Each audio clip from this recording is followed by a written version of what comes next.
할렐루야. 아멘. 오늘도 이 저녁 주님을 예배하러 나오신 우리 귀한 성도님들을 예수님의 이름으로 축복합니다. 우리 옆에 사람에게 한번 인사하겠습니다. 주님의 사랑으로 당신을 사랑합니다. 한번 인사하겠습니다. 아멘. 주님의 사랑으로 우리 당신을 사랑합니다. 우리가 어제는 남에게 대접을 받고자 하는 대로 이제 남을 대접하라라는 그런 말씀을 들었습니다. 이것이 우리에게 선택으로 주어진 이유가 아닌 이유는 하나님을 사랑하고 또 이웃을 사랑하는 것은 성경 전체에서 가르치는 가르침이고 이것이 하나님의 명령이기 때문에 우리는 이것을 선택으로 여길 것이 아니고 반드시 따라야 될 일로 우리가 생각해야 됩니다. 그래서 우리는 우리의 믿음 생활 가운데 반드시 하나님의 사랑과 이웃 사랑을 이제 함께 힘써야 되는 줄로 믿습니다. 다시 한번 말씀드리지만 그래서 하나님만 사랑하는 것은 온전한 믿음이 아닙니다. 그것은 반쪽짜리 믿음이 됩니다. 그래서 우리의 믿음의 여정 가운데 예외가 없는 거예요. 반드시 하나님에 대한 사랑은 이웃에게로 흘러가는 것으로 가야만 합니다. 그래서 오늘은 지난 시간에 이어서 두 번째로 이제 우리가 어떻게 하나님의 뜻 가운데 우리가 이웃을 사랑하며 또 살아갈 수 있을 것인지에 대한 그런 또 다른 측면을 우리가 한번 말씀을 통해서 살펴보고자 합니다. 일단 이 이웃사랑에 있어서 우리가 무엇을 전제로 해야 하냐면 어제 말씀드린 대로 우리 스스로에게는 이제 이웃을 사랑할 수 있는 실력이 없다라는 것을 인정하는 것에서부터 시작해야 됩니다. 내 실력으로는, 내 힘으로는, 내 노력으로는 이웃을 결코 온전히 사랑할 수 없습니다. 우리처럼 죄 많고 이기적인 사람이 어떻게 이웃을 하나님의 말씀처럼 내 몸처럼 이렇게 사랑할 수가 있겠어요? 오히려 이웃을 짓밟고라도 이제 일어서야 하는 것이 이 시대가 가르쳐주는 그런 경쟁사회의 가르침이고 우리의 죄된 본성이 되는 겁니다. 그렇기 때문에 이 이웃사랑이라는 것은 결코 우리의 의지대로 또 우리의 힘으로는 할 수 없는 일이다라는 것을 기억해야 됩니다. 그러니까 접근 방법이 달라야 되는 거예요. 내가 이웃을 사랑하는 것은 접근 방법이 달라야 돼요. 그래서 이웃사랑을 하기 위해서는 어떻게 해야 하느냐? 우리가 어제 말씀을 배운 대로 오직 하나님의 사랑으로 우리가 충만해야 된다라고 말씀을 드렸습니다. 하나님의 사랑으로 내가 충만할 때 내 안에 부어진 그 사랑이 흘러 넘쳐서 이웃에게로 흘러가게 되기 때문입니다. 그게 아니라 나로부터 시작된, 내 열심으로 시작된 그 사랑으로는 결코 이웃을 온전히 사랑할 수가 없는 거예요. 성경은 이제 하나님의 사랑으로, 우리가 받은 하나님의 사랑으로 이웃을 사랑해라 라고 이렇게 가르치지만 내가 가진, 나로부터 시작된 내 사랑으로는 이웃을 우리가 사랑할 아무런 이유도 없고 또 근거도 없기 때문에 그렇습니다. 그러니까 내 사랑으로는 내가 사랑을 한번 이웃을 사랑해 보겠다라고 하더라도 금방 지치거나 아니면 상대의 반응에 따라서 그 사랑의 유무가 결정이 되는 변덕이라는 것이, 변수라는 것이 여기에 있게 됩니다. 그러니까 한마디로 내가 사랑을 어떤 사람에게 베풀었어요. 이웃에게 내가 사랑을 베풀었어요. 근데 내가 원하는 상대방에서의 반응이 나타나지 않는다라면 그 사랑은, 나로부터 시작된 그 사랑은 거기서 멈추게 되는 겁니다. 이러한 변수가 있는 거예요. 나로부터 시작된 사랑은. 근데 우리가 해야 하는 사랑은 그런 수준의 차원이 아닌 거예요. 그러한 사랑의 차원이 아니라 예수 그리스도께서 죄인된 우리를 변함없이 사랑하시는 그 사랑, 그 신실한 사랑으로 우리가 이웃을 사랑해야만 하는 겁니다. 그래서 다른 한편으로 생각해 보면 이 이웃 사랑은 지금 내 신앙이 하나님 앞에 바르게 세워져 가고 있는가라는 것을 돌아볼 수 있는 분명한 시금석이 됩니다.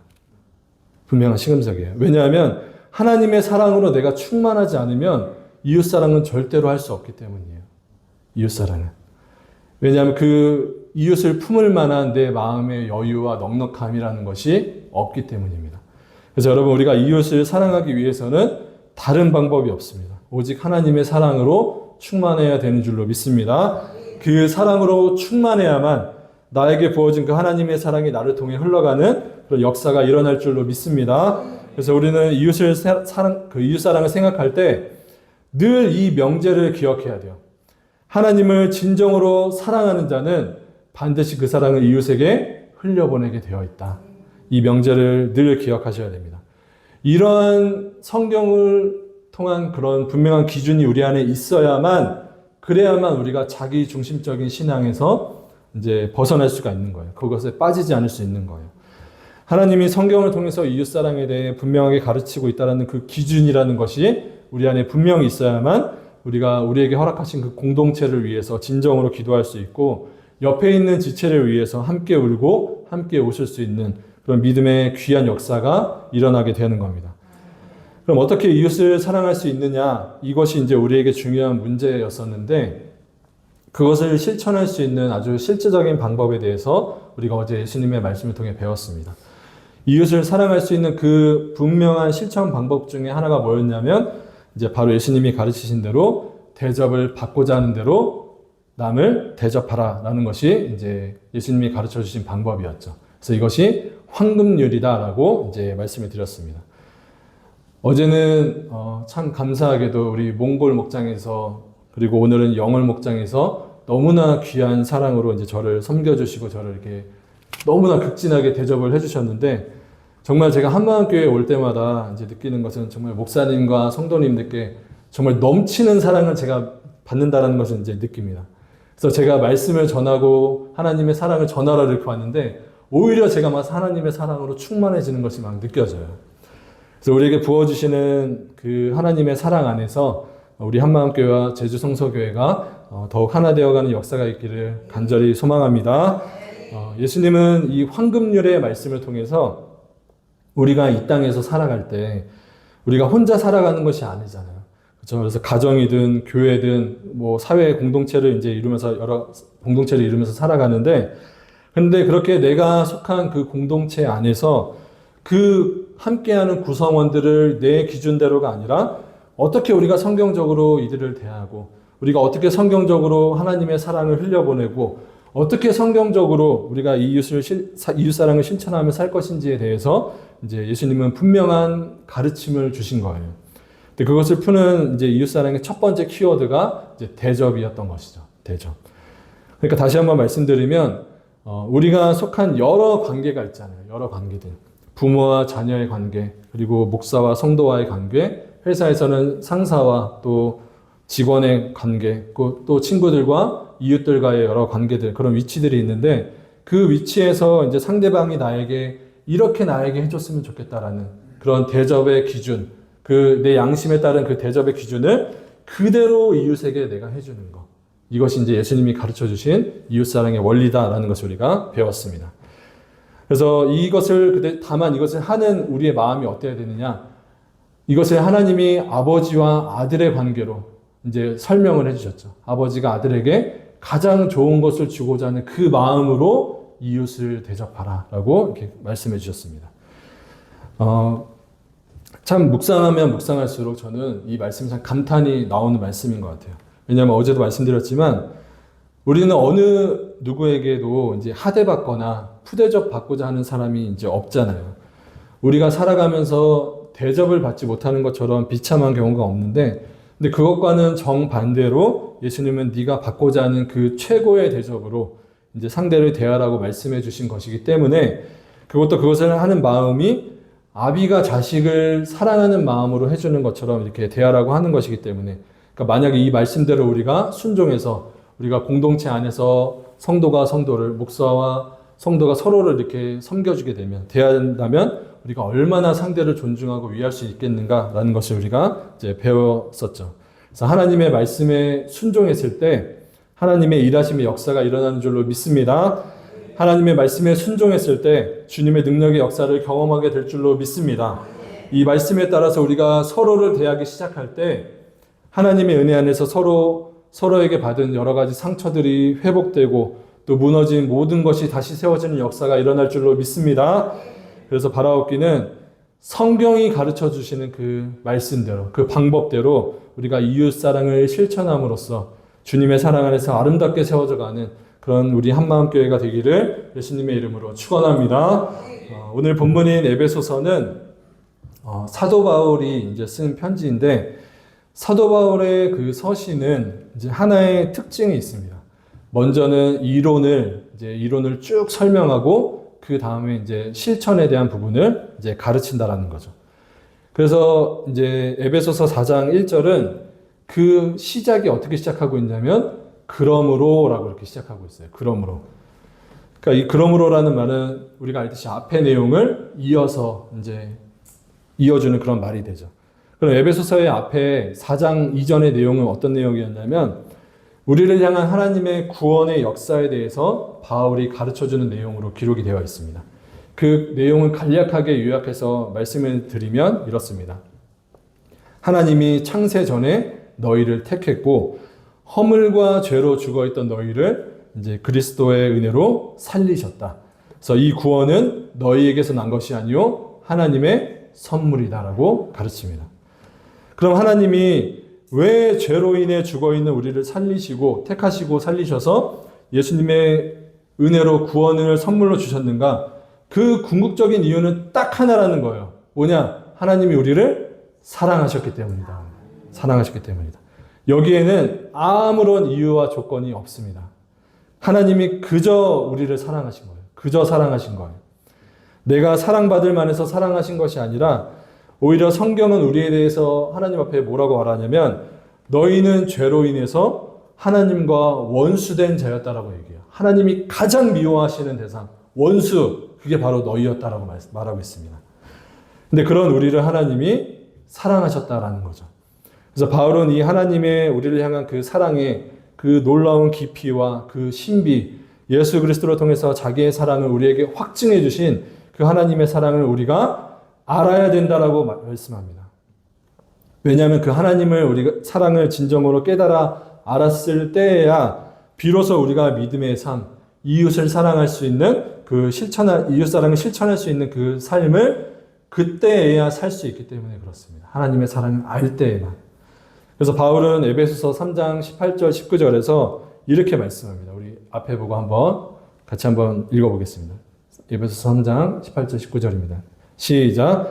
능히 모든 성도와 함께 지식에 넘치는 그리스도의 사랑을 알고 그 너비와 길이와 높이와 깊이가 어떠함을 깨달아 하나님의 모든 충만하신 것으로 너희에게 충만하게 하시기를 구하노라. 아멘. 바울은 예수 그리스도로 말미암은 우리를 향한 그 하나님의 완전하신 사랑을 우리가 깨달아 알 때 뭐가 주어지느냐? 하나님의 충만함이 주어진다라고 말합니다. 그리고 오늘 본문 4장은 그 내용을 그대로 이어받아서 하나님의 구원의 은혜와 사랑을 너희가 받았는데 그러므로 너희가 어떻게 살아야 하는가라는 것을 이제 가르쳐 주는 거예요.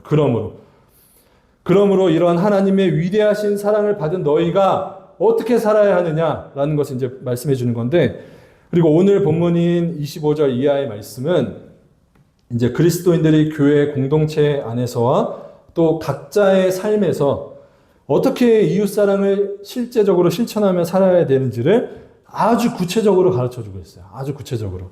4장 25절은 이렇게 말씀합니다. 그런즉 거짓을 버리고 각각 그 이웃과 더불어 참된 것을 말하라. 이는 우리가 서로 지체가 됨이라. 이렇게 말씀하죠. 무엇을 버리라 그래요? 무엇을 버려요? 거짓을 버리고 이렇게 얘기하죠. 뭘 말하라? 참된 것을 말하라. 이렇게 말합니다. 여러분 꼭 기억하셔야 돼요. 꼭 기억하셔야 돼요. 뭘 기억하느냐? 우리가 그리스도인으로서 살아가면서 예수님의 말씀대로 이웃사랑을 실천하는 삶을 살아야 되는데 그 이웃사랑을 믿음으로 실천하는 삶에서 가장 첫 번째 오는 우리가 가장 힘써야 되는 첫 번째가 뭐냐? 그게 바로 말이라는 거예요. 말.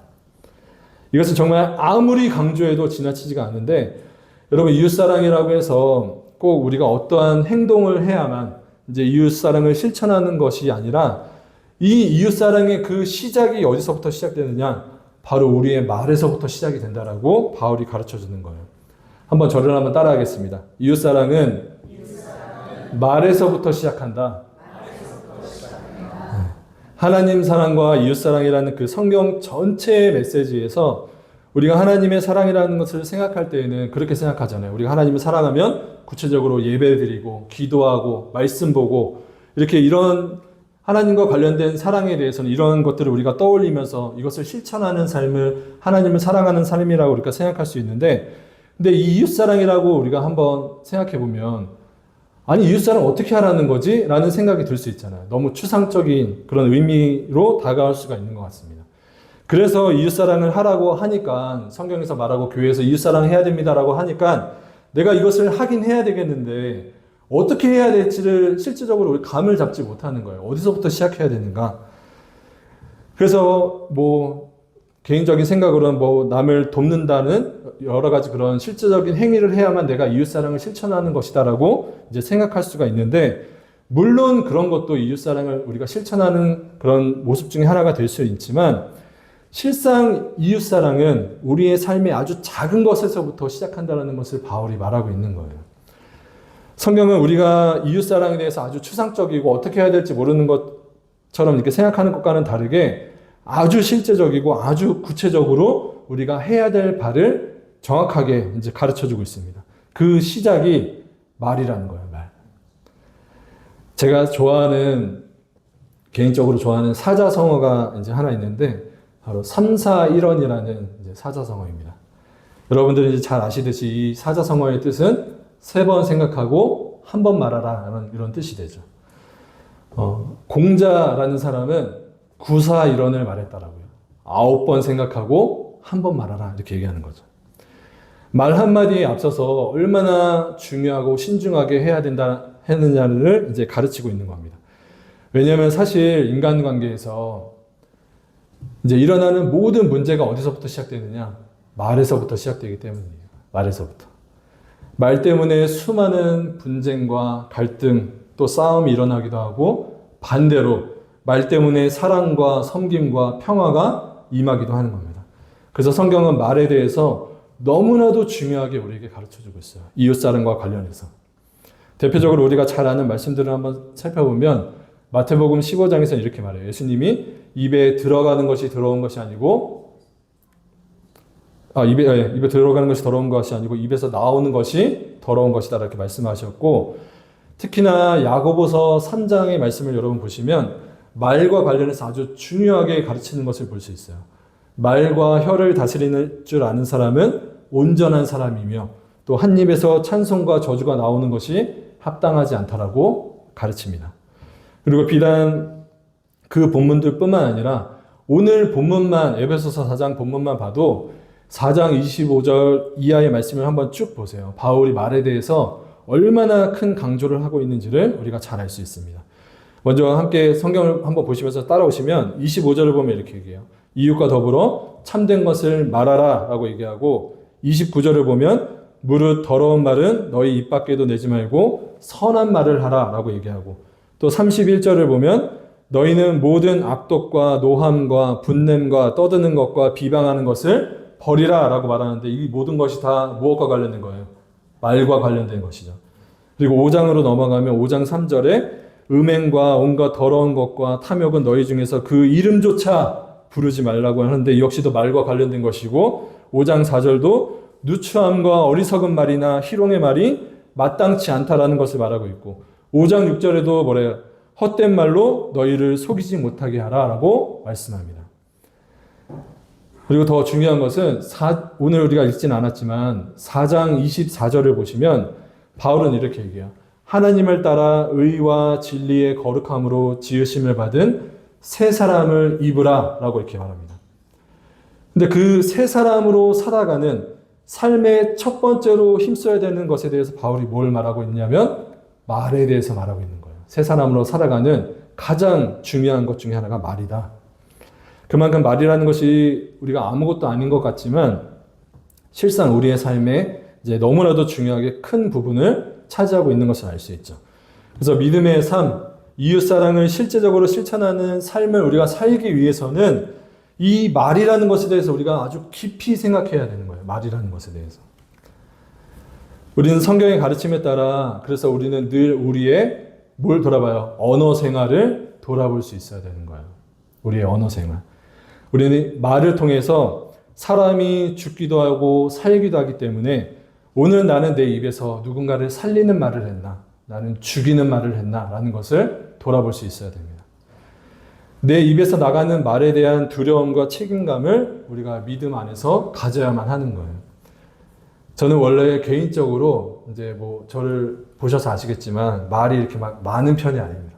말이 많은 편이 아니고, 근데 이 말에 대한 중요성을 이제 제가 깨달은 이후에는 더더욱 말에 대해서 저는 조심하려고 이제 노력을 하고 최대한 말을 아끼려고 하는 편입니다.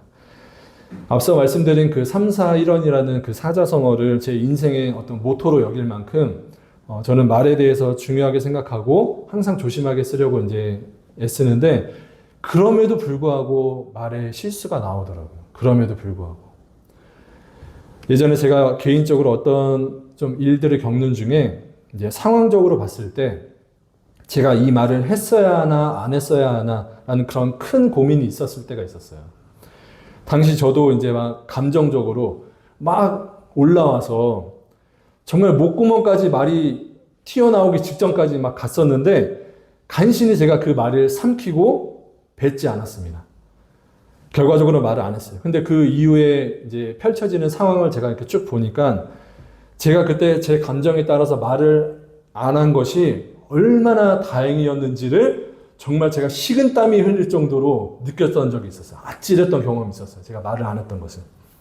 제가 그 당시에 감정을 억누르고 참고 말을 안 했기 때문에 상황이 더 꼬이지 않았고 더 오해 같은 것이 없었고 어려운 상황으로 발전되지 않았기 때문입니다. 그래서 그 이후로는 내가 더더욱 말을 조심해야 되겠다. 그것이 성경에서 말하는 지혜겠다라는 것을 이제 깨닫고 더 이제 조심하려고 애를 쓰고 있습니다. 그러면 무조건 말을 안 하는 것이 지혜로운 것인가? 그렇지는 않습니다. 다시 본문을 이제 25절의 말씀을 보면 성경은 우리에게 말을 하되, 그럼 어떤 말을 하라고 하느냐? 거짓을 버리고 각각 그 이웃과 더불어 참된 것을 말하라. 이렇게 얘기해요. 참된 것. 말을 하되 참된 말을 하라는 거예요. 참된 말.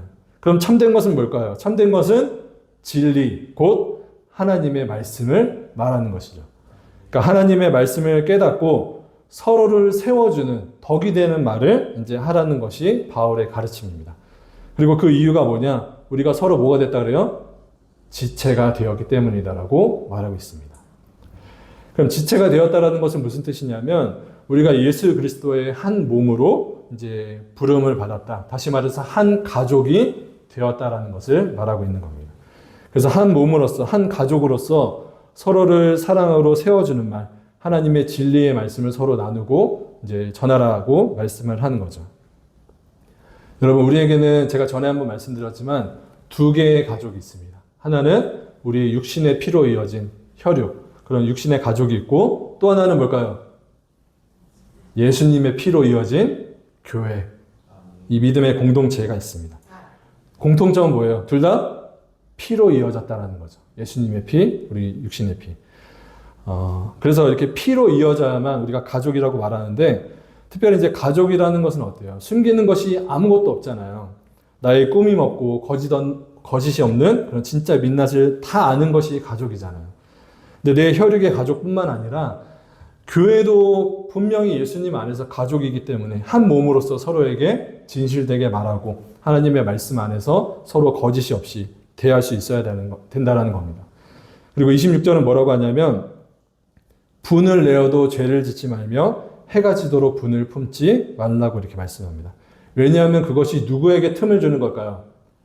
마귀에게 틈을 주는 것이다라고 말씀하고 있기 때문이에요.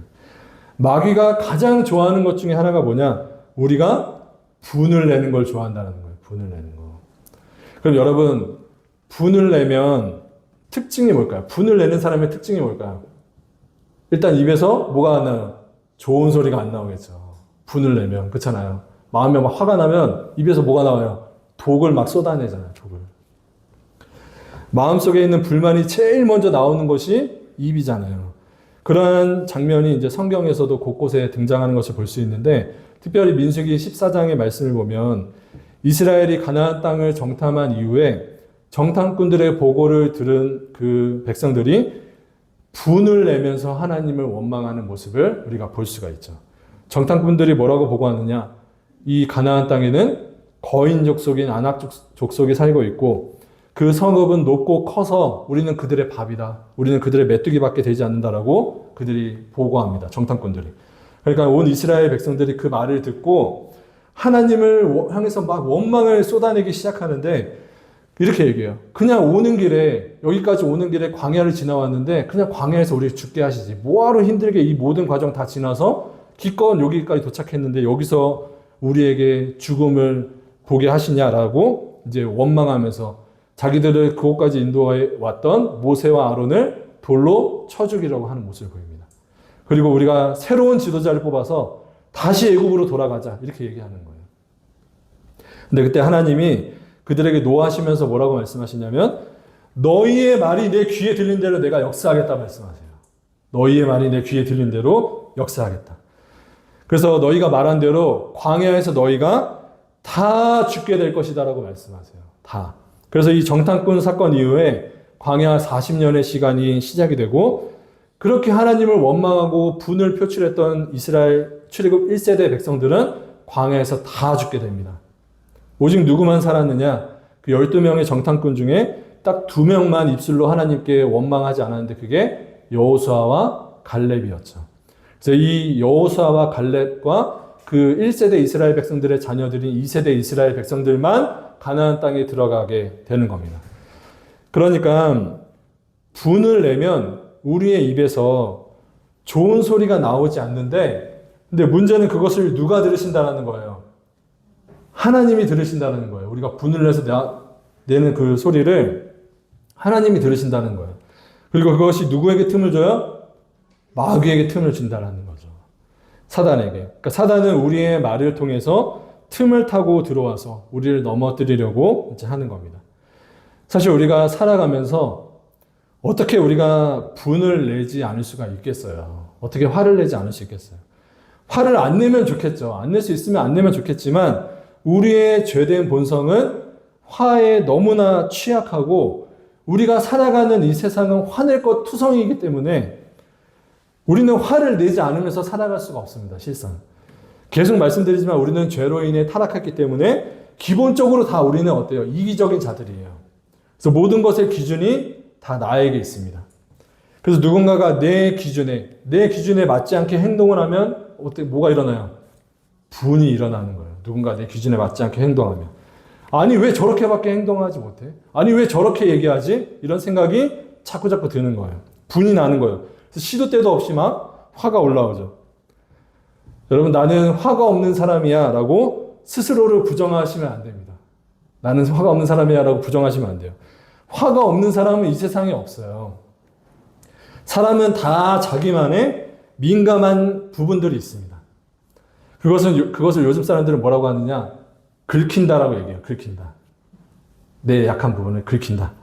그래서 나의 예민한 부분을 타인이 이제 소위 말해서 긁었을 때, 그것이 건드려졌을 때 우리는 화가 올라오게 되는 거죠. 분이 올라오게 되는 거죠.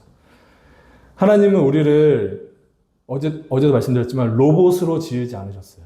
우리에게 지정의, 인격, 지성, 감정, 의지를 이제 주셔서 하나님을 닮은 인격체로 지으셨기 때문에 우리는 하나님이 지으신 그 감정에 따라서 우리는 화가 있는 것이 자연스러운 겁니다. 당연한 겁니다. 다만 우리는 어떻게 해야 돼요? 하나님의 말씀대로 이 화를 다스릴 줄 알아야 되는 거예요. 다스릴 줄 알아야 돼요. 하나님은 우리를 지으신 분이시기 때문에 나보다도 우리를 더 잘하십니다. 그래서 참 놀라운 것은 오늘 말씀을 여러분 다시 한번 자세히 보시면 뭐라고 말씀하시냐면 분을 내지 말라라고 말씀하시지 않고 분을 내어도 뭐 하지 말라 그래요? 죄 짓지 말라고 말씀하세요. 분을 내어도 죄 짓지 말라. 그리고 분을 오래 품지 말라고 말씀합니다. 분이 났을 때 어떻게 그것을 다스려야 하는지를 가르쳐 주시는 거예요.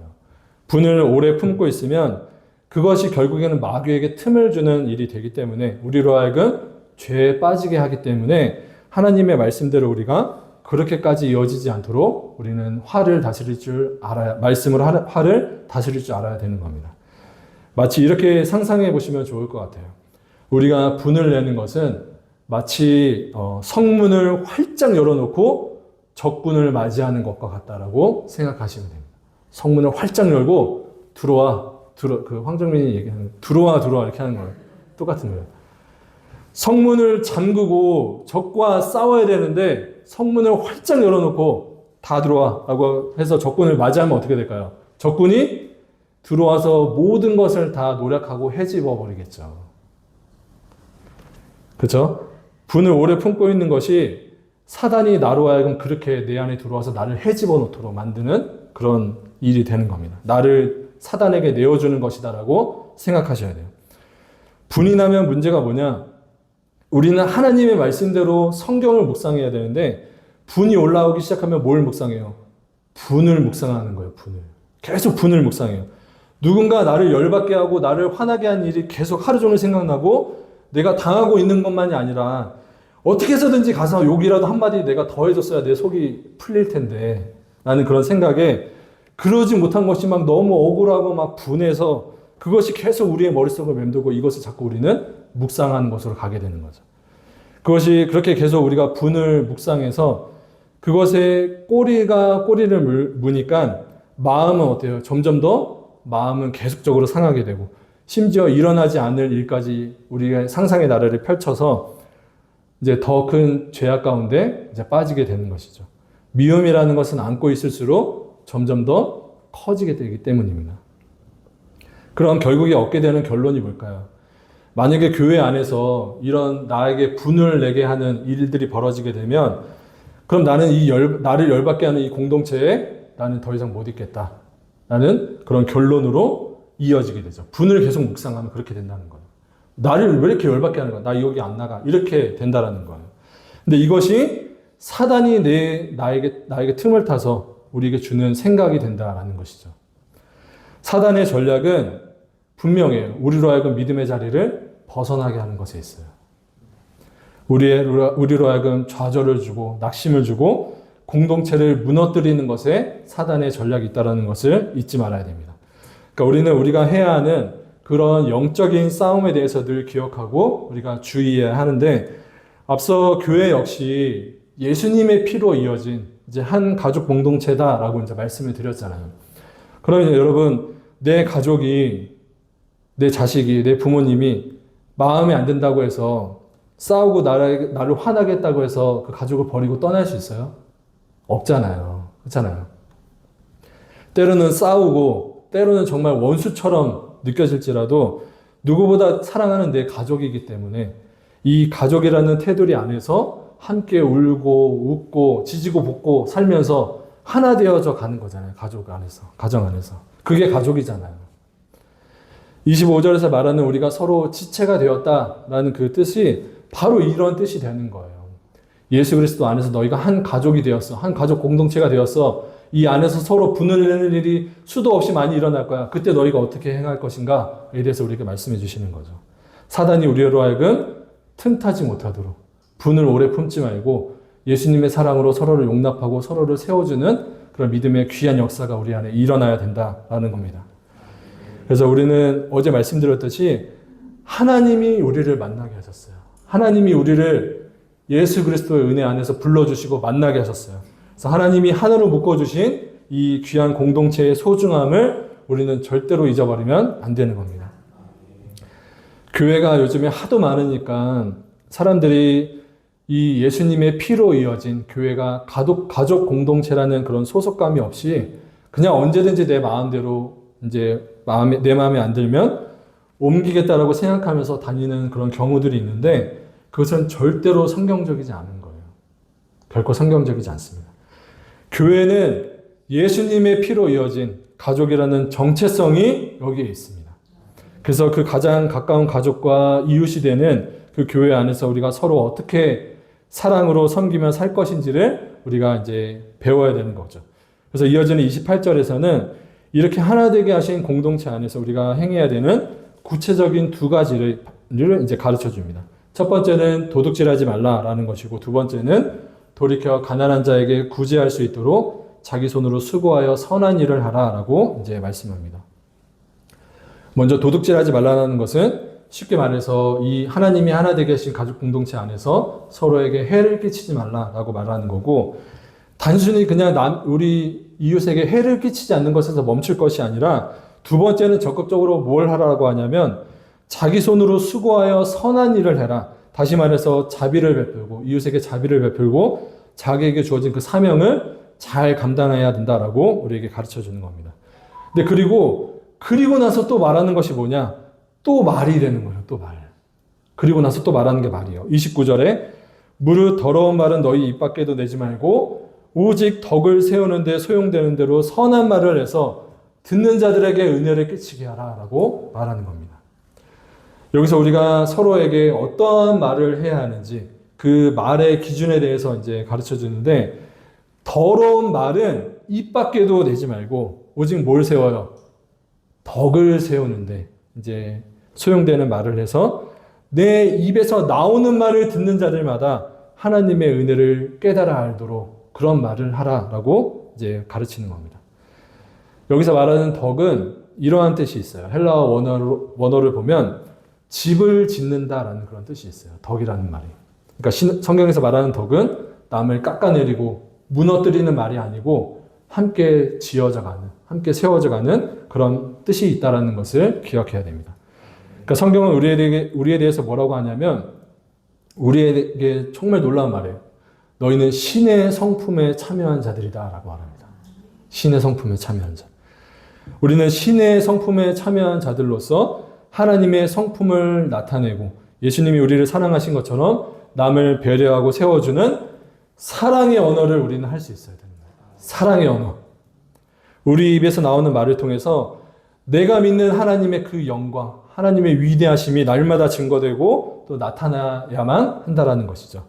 그래서 그러한 책임을 가지고 이제 말을 해서 서로에게 믿음의 덕을 세우는 역사가 일어나야 된다라고 말씀해 주는 겁니다. 우리가 가진 성경에는 빠져 있지만 30절의 시작은 그리고라고 이렇게 시작해요. 그리고. 이것을 29절과 연관해서 이제 그래서 30절의 말씀을 생각해 보면 30절에 하나님의 성령을 근심하게 하는 것이 이제 뭐가 되는 것이냐면 우리 입에서 나오는 더러운 말이 하나님의 성령을 근심하게 한다라는 것을 이제 볼 수가 있는 겁니다. 그러니까 더러운 말은 덕을 세우지 못할 뿐더러 남도 죽이고 내 안에 계신 성령님도 이제 근심하게 함으로 나도 죽이는 것이다라는 것을 잊지 말아야 되는 거예요.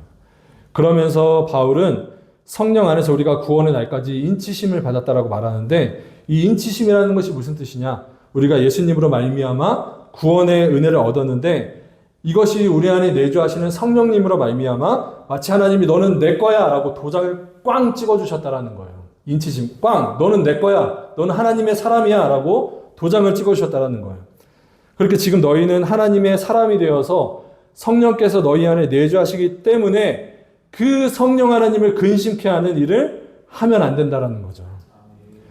그러니 더러운 말을 입 밖에 내지 말아야 하고 그것을 입 밖으로 내지 않기 위해서는 더러운 마음을 우리 안에 품지 말아야 하고 오직 성령으로 충만하여서 서로에게 덕을 세우는데 소용되는 선한 말을 우리는 해야만 한다라는 겁니다. 그리고 그렇게 하기 위해서 31절, 32절은 모든 악독과 노함과 분냄과 떠드는 것과 비방하는 것을 모든 악의와 함께 버리고 서로 친절하게 하며 불쌍히 여기며 서로 용서하기를 하나님이 그리스도 안에서 너희를 용서하심과 같이 하라라고 말씀합니다. 참 하나님은 우리의 마음을 어찌나 그렇게 잘 아시는지 31절에서 말하는 우리가 하지 말아야 하는 이 목록들을 하나하나 보면 사실 이것은 우리가 너무나 좋아하고 또 잘하는 것들입니다. 사실 그렇죠. 악독과 노함과 분냄은 성질이 더러운 우리의 주특기이고 떠드는 것과 비방하는 것 이것은 우리가 좋아하는 수준을 넘어서 다 전문가들 수준입니다. 제가 그 증거를 한번 여러분에게 보여볼까요? 지금 옆에 계신 분을 한번 1분 동안 칭찬해 본다라고 한번 생각해 보세요. 1분 동안 내가 이분을 한번 칭찬해 보겠다. 아주 힘들게 1분을 뭐 겨우겨우 채워서 칭찬은 할 수 있겠죠. 하지만 사실 길게 칭찬하는 것은 사실 쉽지 않습니다. 근데 옆에 있는 분을 뭐 잘 아시는지 모르시는지 잘 모르겠지만 한번 비방하고 한번 욕해봐라 라고 한 다음에 어때요? 우리는 얼마나 상대의 약점을 잘 찾는지 아마도 신이 나서 막 며칠을 밤새워서라도 이제 아주 웃으면서 즐겁게 남을 욕하고 비방할 수 있을 겁니다. 그게 더 쉬울 거예요, 우리 마음에. 근데 그것이 바로 죄된 본성을 가지고 있는 우리의 실제적인 모습이 되는 거예요. 그래서 세상에서는 이런 말도 있어요. 누군가와 친해지고 싶으면 어떻게 하라 그럴까요? 함께 공동의 적을 한 명 두어서 함께 그 사람을 욕하라 그래요. 그게 서로 친해질 수 있는 가장 빠른 방법이라고 얘기합니다. 그러니까 이것이 이제 우리의 본성인데, 근데 이것을 어떻게 하라는 거예요? 다 버리라는 거예요.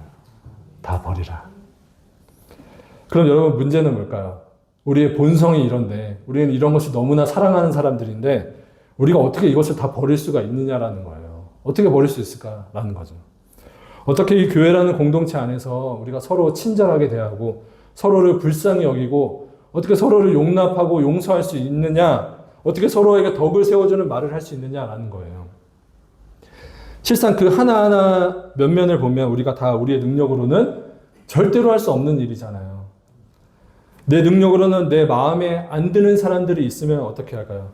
제일 쉬운 것은 안 보면 그만이죠. 그냥 안 보면, 내 마음에 안 드는 사람 안 보면 그만이에요. 공동체가 마음에 안 들면 어때요? 안 나가면 그만이에요. 그게 제일 속편한 거잖아요. 우리가 할 수 있는.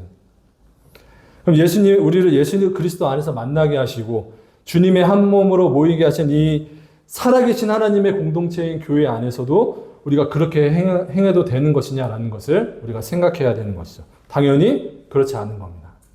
그래서 하나님은 이 모든 것이 가능할 수 있는 한 가지 유일한 비결을 우리에게 가르쳐 주세요. 그게 바로 좀 전에 읽었던 32절의 말씀입니다. 32절의 말씀. 하나님이 그리스도 안에서 너희를 어떻게 하셨다 그래요? 용서하신 같이 너희도 서로 용서하고 불쌍히 여기고 친절하게 대하라 라는 거죠. 그러니까 서로 우리가 다른 성격과 다른 외모와 기준을 가진 우리가 어떻게 주 안에서 분을 내지 않고 더러운 말을 쏟아내지 않고 서로 하나 되고 덕을 세우는 말을 하며 사랑하며 우리가 살아갈 수가 있는가? 이 모든 것이 가능한 방법은 딱 하나라는 거예요. 나를 사랑하사 나를 위해 모든 것을 버리고 나를 용서하신 예수 그리스도를 바라보면 가능하다는 겁니다. 서두에 이웃사랑을 우리가 하기 위해서는 전제 조건이 하나 있다고 말씀드렸어요. 바로 하나님의 사랑으로 우리가 충만해야 된다고 말씀드렸습니다. 그 동일한 원리가 여기에서도 적용이 되는 거예요. 하나님이 죄밖에 없는 너무나 더럽고 추악한 그 원수가 같은 나를 사랑하신 그 사랑, 나를 용서하신 그 사랑, 그 하나님의 용서의 사랑이 우리에게 충만하게 부어져야만 우리가 이웃을 사랑하고 이웃에게 덕이 되는 말을 하고 용서와 용납이라는 것을 할 수가 있는 겁니다. 하나님의 사랑이 나를 통해서 흘러가는 그 역사, 하나님의 사랑으로 다른 지체를 용서하고 용납하는 이 귀한 믿음의 역사가 우리의 공동체 안에서 반드시 일어나야만 하는 거예요. 나와 한몸 되게 하신 이 귀한 지체들, 가족들을 우리가 서로 사랑하지 못하고 용납하지 못한다면 우리는 감히 하나님을 사랑한다라고 말할 수 없는 겁니다. 우리가 받은 하나님의 그 사랑의 크기가 얼마나 큰지에 대해서 예수님이 아주 유명한 말씀을 우리에게 하셨어요. 7번씩 몇 번이요? 70번이라도 용서하라고 말씀하세요. 성경에서 말하는 이 7이라는 숫자는 특별한 의미가 있는데 이제 완전수라는 그런 의미가 있습니다. 그래서 7번씩 70번이라고 했으니까 77에 49에서 499번만 내가 용서하고 491번째 너는 가만히 안 두겠어 이렇게 하라는 것이 아니고 이것은 끝도 없이 용서하라는 예수님의 말씀이 되는 거죠. 근데 누가 누구를 그렇게 용서하셨다라는 거예요? 예수님이 우리를 그렇게 용서하셨다라는 거예요. 예수님이. 하나님이 예수님을 통해서 우리를 그렇게 용서하셨기 때문에 우리는 여전히 아직도 죄를 벗어버리지 못했기 때문에 그 하나님의 용서하심의 은혜 가운데 우리가 지금 살아가고 있잖아요. 하나님은 그 예수 그리스도의 사랑 안에서 우리를 무한하게 완전하게 용서하셨기 때문에 하나님은 우리에게 그렇게 하라고 말씀하실 자격이 있으신 분이시고 또 그 완전한 용서의 사랑을 받은 우리는 그 하나님의 말씀에 따라 그렇게 해야 할 의미와 책임이 있는 겁니다. 근데 그것이 어떻게 가능하냐? 우리가 받은 하나님의 사랑을 진정으로 깨달으면 가능한 거예요. 진정으로. 나를 향해 모든 것을 내어주신 그 하나님의 사랑을 우리가 진정으로 깨닫고 눈뜨게 되면 그 하나님 앞에 내가 뭐라고 다른 사람에게 감히 분을 낼 수가 없는 것이고 그 하나님의 사랑 앞에 자연히 내 마음 안에 있는 더러운 마음들을 품을 수 없는 것이고 더러운 말을 입 밖에 낼 수가 없는 거예요. 그 사랑 앞에 내가 깨지고 눈뜨게 되면 하나님이 죄인인 나를 이렇게 사랑하고 용서하셨는데 내가 뭐라고 남을 그렇게 비난하고 헐뜯고 욕하겠냐라는 거예요. 내가 뭐라고. 남을 뭐라고 내가 미워하겠냐라는 거죠. 그래서 그 용서하심의 은혜 안에서 모든 악독과 노함과 떠들고 비방하는 모든 악의를 우리는 그 사랑 안에서 다 버릴 수 있는 거고, 나 역시도 누군가를 미워하지 않고 용서할 수 있는 그 하나님의 사랑으로 말미암는 넉넉한 마음의 여유와 사랑이 우리에게 주어지는 겁니다. 그래서 다른 방법은 없습니다. 우리는 말씀을 통해서 우리를 향한 그 하나님의 사랑을 깊이 깨달아 알아야만 합니다. 그리고 그 사랑을 깊이 알기 위해서 하나님의 깊은 것까지 통달하신다라고 말씀하시는 성령 하나님의 충만함을 우리는 구해야만 하는 거예요. 내 능력과 열심이 아니라 오직 성령으로 충만할 때 우리에게서 나오는 모든 말이 서로를 세워주는 은혜와 사랑의 말을 할 수 있게 되는 것이고, 이 공동체가 주님의 기뻐하시는 진정한 사랑의 공동체가 되어지는 줄로 믿습니다.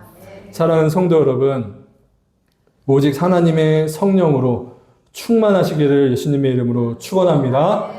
이웃사랑의 첫 시작이자 이제 시작이 되는 그 우리의 말은 마음에서부터 시작이 됩니다. 마음에서부터.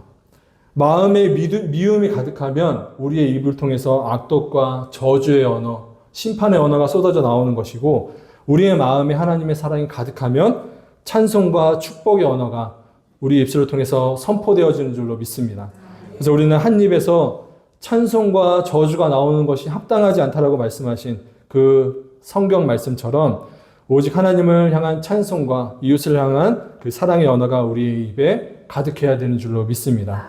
그러기 위해서 우리의 마음은 오직 하나님의 성령으로, 그 나를 용서하신 하나님의 사랑으로 충만해야 되는 거예요. 예수 그리스도가 머리가 되시고 그 몸의 지체로 모인 우리 한마음교회가 하나님의 성령으로 충만하여서 우리를 향한 하나님의 크신 사랑을 날마다 깊이 깨닫고 그 입술에 하나님을 향한 찬송과 감사가 넘치기를 축복합니다. 그리고 동시에 하나님이 우리를 사랑하신 것처럼 나를 향한 그 하나님의 사랑으로 서로를 사랑으로 용납하고 용서하시기를 축복합니다. 그 이웃사랑의 첫 걸음, 첫 시작이 우리의 이 말에서부터 시작한다는 것을 여러분 꼭 기억하시기를 바라고, 서로를 죽이는 말이 아니라 서로를 살리는 말, 이 말을 통해서 하나님 앞에 아름답게 지어져가는 우리 한마음교회가 되기를 다시 한번 예수님의 이름으로 축원합니다.